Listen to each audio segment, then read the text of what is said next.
mahihiwa agad-agad basta-basta, no? Kapag naka-mesh glove kayo, for safety yan. Anong tawag dyan? Mesh glove. Mesh glove. San? Boning knife. Iba't ibang klase ng boning knife, guys.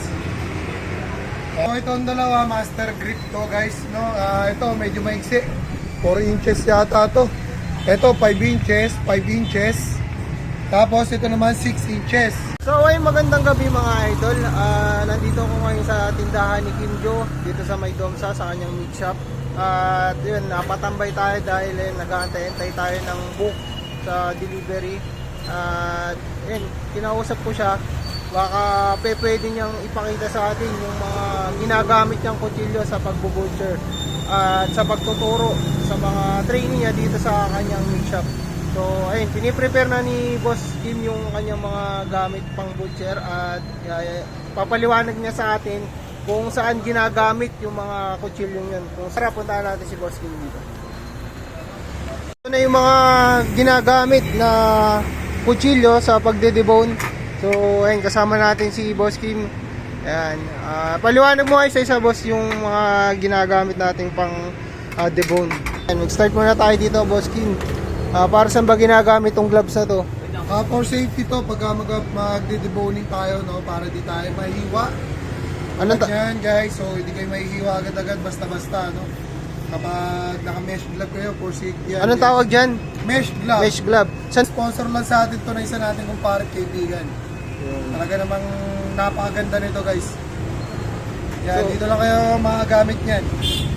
At ito yung ginagamit natin, deboning knife, no? Boning knife. Iba't ibang klase ng boning knife, guys. Ayan. Ayan yung iba't ibang klase ng boning knife na ginagamit natin. So itong dalawa, master grip to, guys, no? Ito medyo maiksi. 4 inches yata to. Ito 5 inches, 5 inches. Tapos ito naman 6 inches. Na regalo din sa atin to ni Ma'am Shasha, no? Diyan ako ma-order ng knife kay Ma'am Shasha.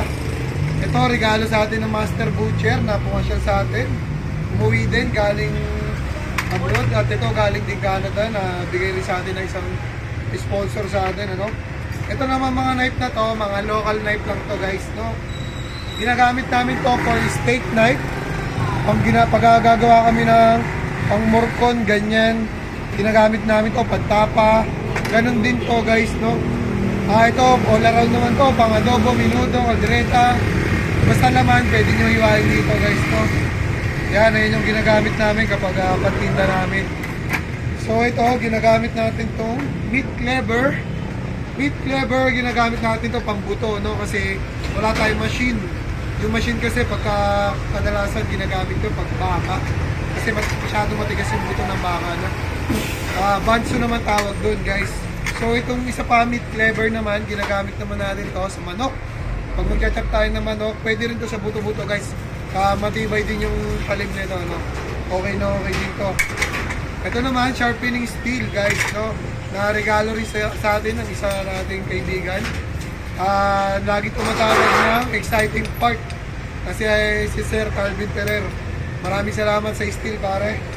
At ito naman ay talagang napakatagal na sa akin ito since 2014 pa, guys. Ito yung ginamit ko sa slaughtering operation NC2 na scabbard, guys, no? Lagi ko naalala dito si Sir Raginaldo de Rojas, yung instructor namin sa TESDA sa The New Orleans Training Center, guys, sa The Rising Sun. Malapit na rin sila announce kung kailan sila tatanggap ng mga estudyante nila o regular student. Check nyo lagi sa page nila, guys, no? Tapos para mabigyan din kayo ng scholarship ng TESDA, abang-abang lang kayo doon, guys, no? Yan, sana nakatulong sa inyo to. Bumibili talaga ako ng gantong knife kay Ma'am Shasha, guys, no? Yeah. Si Ma'am Shasha, taga Davao siya, no? Talagang nag-try ako order sa kanya nung naka-order na ako. Nakita ko quality na quality yung mga knife niya talaga. Napakagandang gamitin, napaka-smooth ihiwa, pang-debone. Tapos napakaganda pa ng talim ng knife niya. Ito namang brand nito, G. Kensen. Made in Japan, guys. Kaya napakaganda niya, no? Pwede kang manalamin. Talagang napakaganda ng talim niya, guys. So itong mesh glove, ito galing tong abroad, di ba? Galing Canada to. So dito sa Pilipinas may mabibili ba kayo niyan? Pwede silang tumingin sa Shopee. Ewan ko kung meron din ito kay Ma'am Shasha, no? Pero medyo mahal talaga. So Kaya, yun si Ma'am Sasha, may page ba yun para may page yun. Yun. PM nyo na lang si Ma'am Shasha, guys. Okay, so ilalagay natin yung link at profile ni Ma'am Sasha dito sa comment section. Sa mga gustong umorder ng mga pang butcher na gamit, ayan, PM nyo lang si Ma'am Sasha. Yun, marami silang pagpipilian. So ano masasabi mo sa mga gustong matutong mag-butcher? Sa mga gusto matuto, huwag na lang kayo mag-shortcut, no? Aralin nyo lang mabuti. Marami naman tayong mga video na itinuturo dyan, lalo sa mga first timer. Hindi lang talaga lahat mabigyan ng pagkakataon mga pag-deboning dito kasi konti yung baboy natin. At the same time, kulang din sa tao. Yun, yun lang. Basta tuloy-tuloy lang, focus lang sa goal. Tapos, gawin nyo yan para sa pamilya nyo. At syempre, yung pangarap ng mga baguhan at mga nag-a-apply, makarating lahat tayo sa abroad kasama yung pamilya natin. At sa lahat na nasa abroad na butcher, at sa mga matitibay na butcher dyan, mga idol yan, guys. Shoutout sa inyo lahat dyan. Saan man sulok ng mundo, may butcher. Shoutout sa inyo lahat mga kapatid. Sa mga gustong mag-inquire, pag-aaral, pagte-training ng butcher, PM nyo lang po yung page ni Boss Kim Jo at schedule po kayo ng so meron din po yung YouTube si Kim Jo, so search nyo na lang po. Gusto nyo namang bisitahin itong tindahan niya, nandito lang po yan sa may corner ng Dom Mariano Santos Avenue dito sa may Barangay San Isidro, Angono, Rizal. So kung ito pong landmark niya, ito pong Iglesia ni Cristo, pagdating nyo po na Angono, ipagtanong nyo na lang po, tawiran lang po to, may makikita kayong dali dito, dali na tindahan. Tapos kalapit lang po ng dali yung kanyang meat shop. So nagbubukas sila 3 AM ng umaga hanggang alas 7 ng gabi. So boss, maraming salamat boss.